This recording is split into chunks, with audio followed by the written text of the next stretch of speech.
Dayke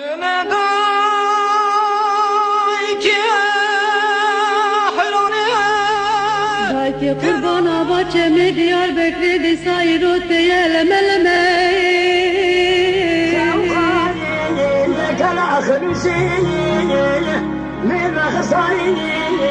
ليلة دمعت بحرتي دردي وبيني كادتين يا واجي من عدو ماما منك يا ما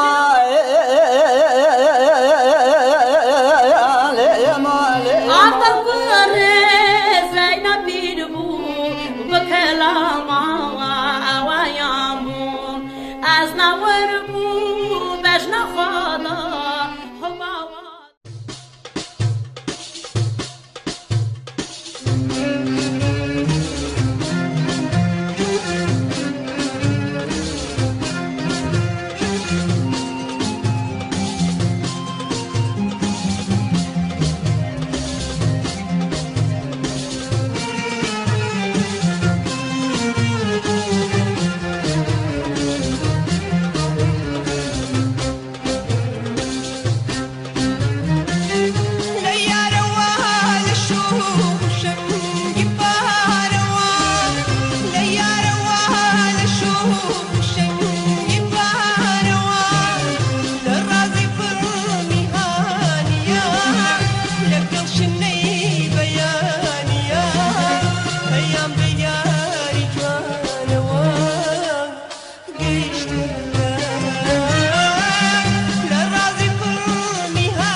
Dema em ber bi dîroka muzîkê ve derdikevin rêwîtiyekê, em dibînin ku muzîk bandoreke gelek mezin li ser civak û keseyetan kiriye.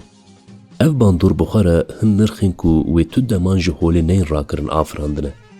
Lewre ji bo hin civakan muzîk tê wateya têkoşînê, wateya hişyarbûnê û wateya hestên netewî. Ev yek ji bo gelek erdnîgaran derbas dibe. Ji bo gelên Kurdistanê jî muzîk xwedî ciyekî taybet e. Lewre di hişyarbûna gelê Kurd de rola ku muzîk lîstiye îro wek nirxeke giranbuha tê pêşwazî kirin. Bêguman muzîka Kurdî jî bingeha xwe ji kevneşopiya dengbêjiyê digire. Bi saya hin kesayetên ku em îro wan wek dengê nemir pêşwazî dikin, kevneşopiya dengbêjî, rastiya Kurd û Kurdistanê beriya sedan salan heya îro wek bîreke devkî, wek barekî pîroz derbasî tomaran bûn. Ji ber vê jî di rêwîtiya ber bi dîroka muzîka Kurdî de hem kevneşopiya dengbêjî û hem jî ew dengên nemir wek nirxên giranbuha tên dîtin. Yek ji wan kesan jî bi gotineke din yek ji wan dengên nemir jî bi nasnamaya xwe ya jin û şoreşger Merziye Rezazî ye.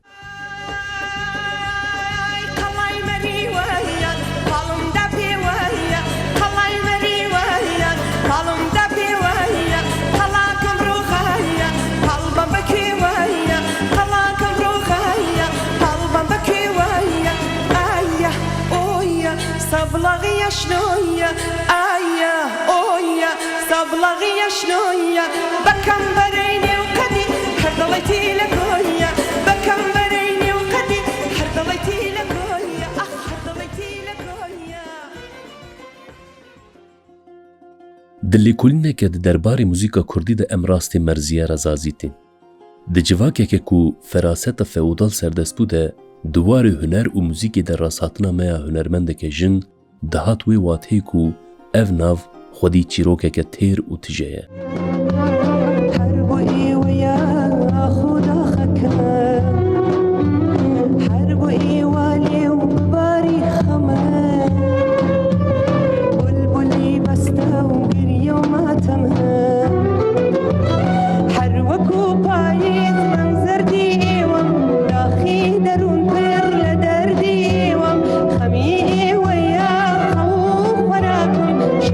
تاریکا روزی رونک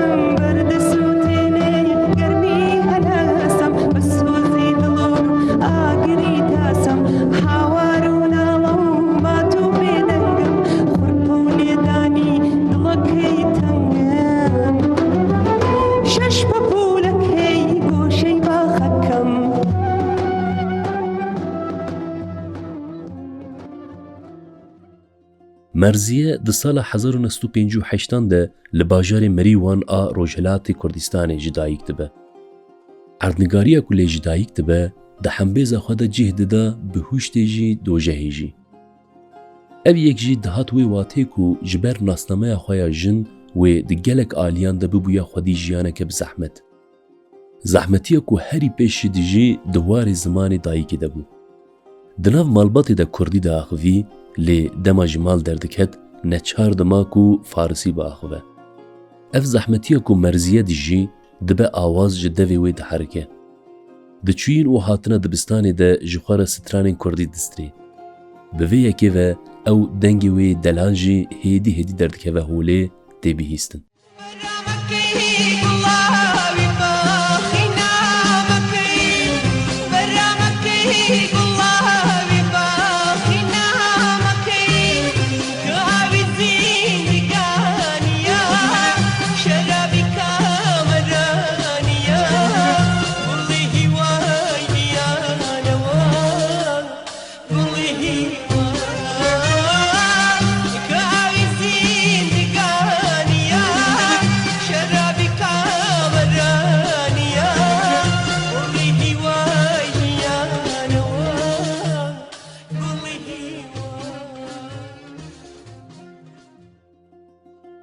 دنگی وی جعالی هوال و هوگرین وی و به کیف خوشی تی پیشوازی کرن.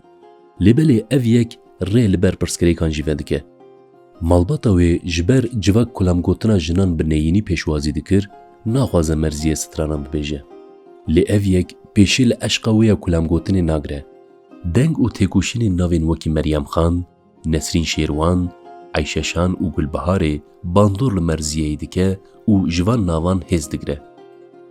برای هر چشتێک ماڵباتێ من بخوا بوو دایک و باوێ من خاڵێ من وان نەهێشتن وان لە من دەخستن دەگوتن شەرمەزاریە تۆ وەکو کچێک ستران دەبێژی پشتێوە جیواکێ کوردی بڕاستی جیواکێکی پڕ پاشکەتی بوو ئەو ئیمکان بە من نەدا کی بێپایان و زیادە لە حەدم بۆ ژنی کورد هەیە نەم ئەزانی بە چه شێوەیەک ڕێزی خۆم بەرامبەر بە ژنی کوردستان دەرببڕم بۆیە داوام کرد یەک ڕۆژ کۆنسرتێکی تایبەتیان بۆ بکەم و ئەو کۆنسرتەی من هیوادارم لەباری مەزهەبیەوە لێک نەدرابێتەوە کە من فەرقی ژن و پیاکم خستووە ئەبەدەن شتی وان نەبووە من فەقەت ویستومە بە ژنی کوردستان ڕابگەێنم بەوان نیشان بم کە چەند ئەوان لەلای من عەزیزن کە چەند جێگەیان بەرزە لەلای من فقط وەکو خۆشەویستی ویستم بە ئەوان نیشان بم ئەو یەک ڕۆژە لە خزمەتیانە بن کۆنسرتێکیان بۆ بکەم ئەو ڕێز و خۆشەویستی من بەرامبەر بە ژنی کورد بە خاتر ئەو زوڵم و زۆرانەیە کە بەسەر ژنی کوردە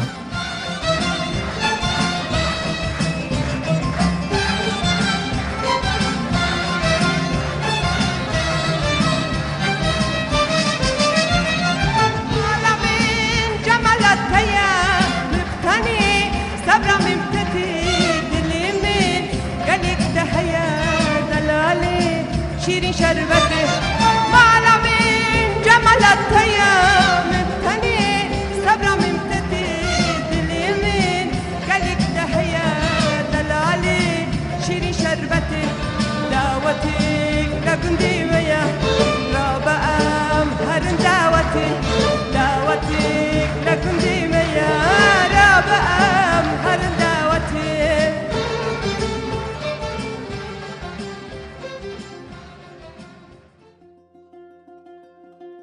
ددمین کو مرزیه ایدی هاتبو عمرین جوانتیه لإیران سردستیه شاه محمد رضا پهلوی دمشیا و لدیجی گل کردجی ظلمک مزن پیک دهات. لهمبری پیکانین رژیم شاه مرزیه بریار دده کو به تو آوایی به زمان فارسی سترانه نبیجه.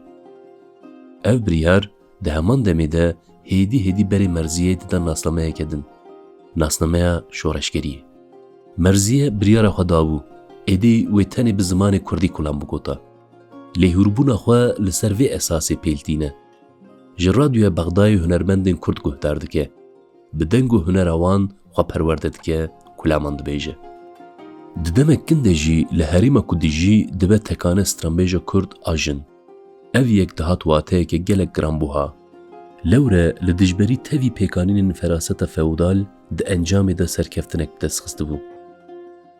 پشتی کو دبستان سرطایی و یا ناوین لمیروان دقدینه ji bo perwerdeya akademîk berê xwe dide bajarê Sînê. Li wir dibe mamoste. Duan salan de gund bi gund digere û wek mamosteyekê hem zarokan perwerde dike û hem jî muzîka xwe ji gel re dide guhdarkirin. Di sala 1978 de jî bi Nasir Rezazî re dizewce. Di vê zewecê de dibe dayîka 3 zarokan. Di wê pêvajoyê de hunermenda Kurd li aliyekî li dijberî tevî zext û pêkutiyên feraseta zilam hunera xwe didomîne, lê li aliyê din jî li dijberî pirsgirêkên civakî bi nasnameya xwe ya şoreşger berpirsyartiya xwe bicêhdîne. Hunera xwe navaroka stranên xwe bi armanca xizmeta şoreşê bike saz dike. Bi kulamên xwe hewl dide hestên şoreşê di navgel de pêş bixe.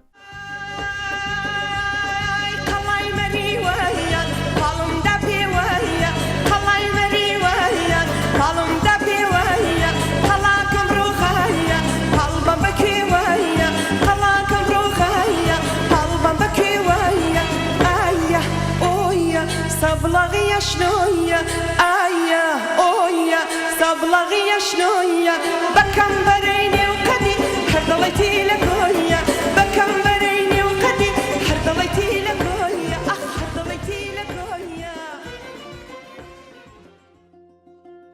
Di sala 1980 de li Îranê rejima şah têk diçe. Lêbelê vê carê jî rejimeke nû ava dibe, rejima Hümeynî. Hümeynî jî wekî rêveberiyên din bi ser Kurdan de diçe û êrişê hêzên şoreşger dike. Li hemberî van êrişan Merziye li gel nasnameya xwe ya hunermendî bi hevjînê xwe re di bin baskê pêşmergeyên komelê de biryara xurtkirina têkoşînê dide û berê xwe didin Çiyayên Kurdistanê. Merziye wê êdî hunera xwe li Çiyayan pêk bîne û li dijberî dagirkeran jî wek pêşmerge tê bikoşe.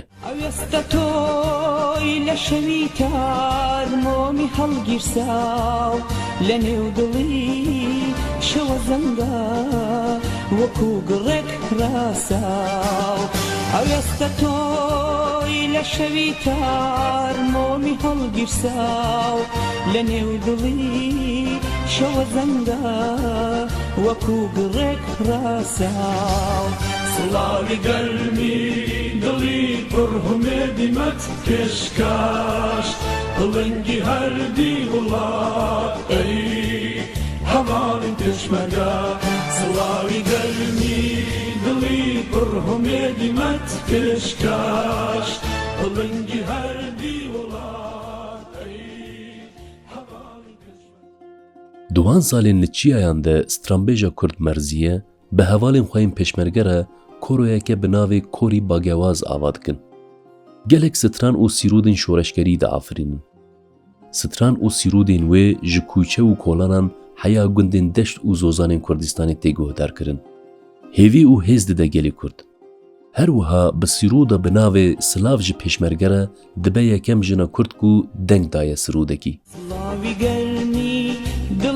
پڕ هەمێدیمەت پێشکەش بڵنگی هەردی وڵات ئەی هەواڵی پێشمەرگە سڵاوی گەرمی دڵی پڕ هەمێدیمەت پێشکەش بڵنگی هەردی وڵات ئەی هەواڵی پێشمەرگە لە دەوری دەست و تفەنگت گەڕێم کە ڕۆژی خەبات لە ئاستی هەڵمەتی تیژێک شناگرێ بەرگا لە دەوری دەست و تفەنگت گەڕێ کە ڕۆژی خەبات لە ئاستی هەڵمەتی تیژێک شناگرێ بەرگا.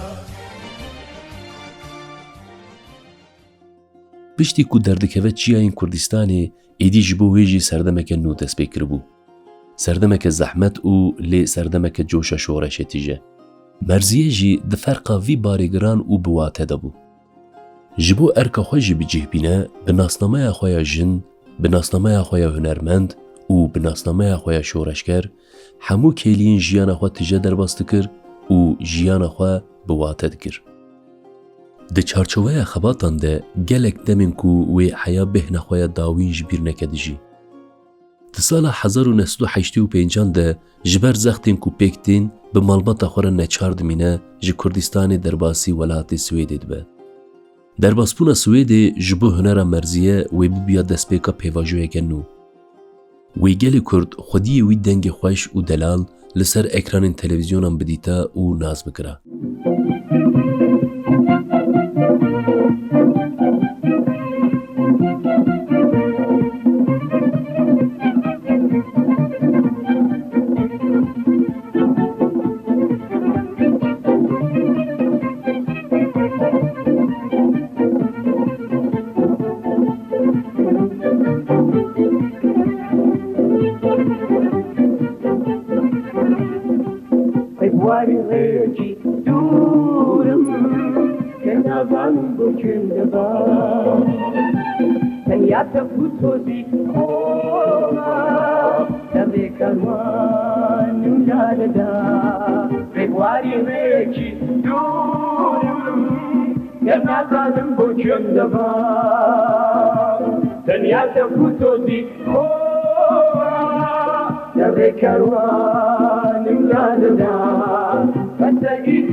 Piştî ku yekem televizyona Kurd Med TV dest bi weşanê dike, Merziye jî bi kulam û hunera xwe bi rêya Med TV dengê xwe berfirehtir radigihîne gelê Kurd û hesreta xwe ya Kurdistanê bi kulamên dizsoş dîne ziman. Ev yek piştî ku Med TV tê girtin jî di televizyona Medya TV de berdewam dike. Merziye xebatên xwe bi bernameya Jîlemo ji temaşewanan re radigihîne.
Denga Nemir Merziye li dijberî dagirkerî û pergala feodal awaza serhildana jinan bû.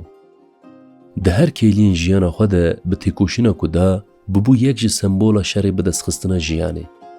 Ev yek ji temenê biçûk heya sala 2005 dewam kiribû û 18 îlona 2005 de li welatê xerîb ji xaka welatê xwe dûr tev li dengên Nemirên hunera Kurd bû. Piştî ku çû li ser dilwaniya xwe bi berhemên ku li pey xwe hîşt bi sekna xwe ya têkoşer ji jin û hunermendên Kurd re bû çavkaniya hêvî û hêzê. Ku wextê Kurdistan rizgar bê, ew nexweşiyê dilê minîş derman ekirê. Yani ew gewretirîn kend û kos be li ser ewê ke wa min bîrî lê ekemewa. Wa ezanim bi rizgarî yekcarî Kurdistan zor şit Helebê. Zor şit, zor wezîyetê Kurdistan agor dirê. Boya xemî gewrê min ew ye berastî û xemê piçûkîşim ke li duayê ew dê berastî em xerîbayetiye.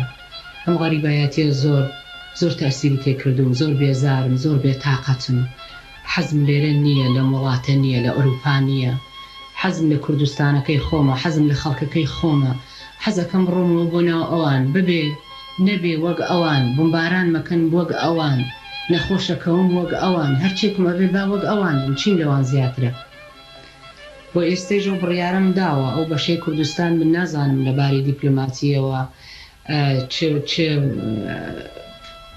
کەندوکۆس پێکتێرێتە سەر ڕێگەیان لەبەرەوەی بەداخەوە داگیرکرد وای کردووە بە منەڵێن کوردی ئێران و کوردی عێراق و کوردی سووریەوەوانە بەڵام لە چاوی من لە بیرەکانی منە لە بۆچوونەکانی منە کوردستان هەریە کوردستانە بۆ من فەرق ناکە کام شار بێ کام باژار بێ کام پارچە بێ هەر بۆ من کوردستانە بۆیە هیوام ئەوەیە ئەو کڕۆچکۆلەمانە مەکتەب وشتی تەواوکە بە هەر شێوەیەک بێ من لێرە نامێنمەوە ئەچمە بۆ کوردستان حەزەکەم لێوێ بم حەزەکەم خانە باخێکی چکۆلەم بێ و پڕی ناو خانە باخەکەم لە مریشک و کەڵەباب و بزن و مەڕ و باخچەیەکی چکۆلێشم هەوێ بۆ خۆم سەوزی بکێڵم هەموو ڕۆژێک بچم سەوزەکەی بشۆرمەوە بۆ ئاوەی کوردستان ئەو ئاوهەوا خۆشە ئەو دەشت و دەوەنە ئەو شاخ و چیا و جوانانەی کوردستان ئەو سداقەت و پاکیەی خەڵک لێرە نییە ئەزانی ئەو چوا من زۆر زۆر بیریەکەم ئەو خۆشەویستیە و عشقا ئەو ئەوینەوە خەڵکەکەم بە منی ئەدا لێرە نییە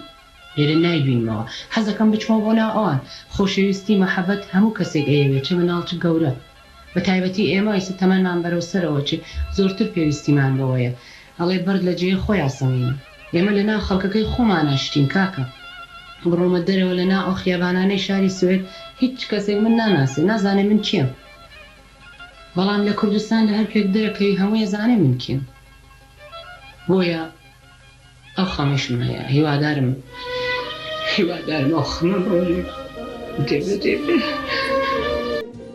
ئەیڵێ ماوە بەستەی بەستان قوربانت ئەبم کوردستان خۆشەویستی کوردستان نازانم بۆ وای لە من کردووە من زۆر شێدای کوردستانم زۆر لەوانەیە زۆر کەس بە من بڵێت بۆ واکە بەڵام هیچ کەس لە من تێناگا ئەیڵێ ماوە بەستەی بەستان قوربانت ئەبم کوردستان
Dayke kurbana bahçemi diyar bekri desai rote yeleme leme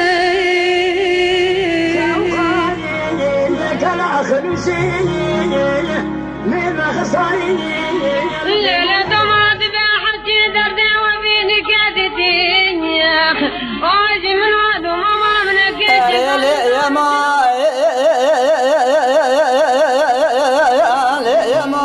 عطر كل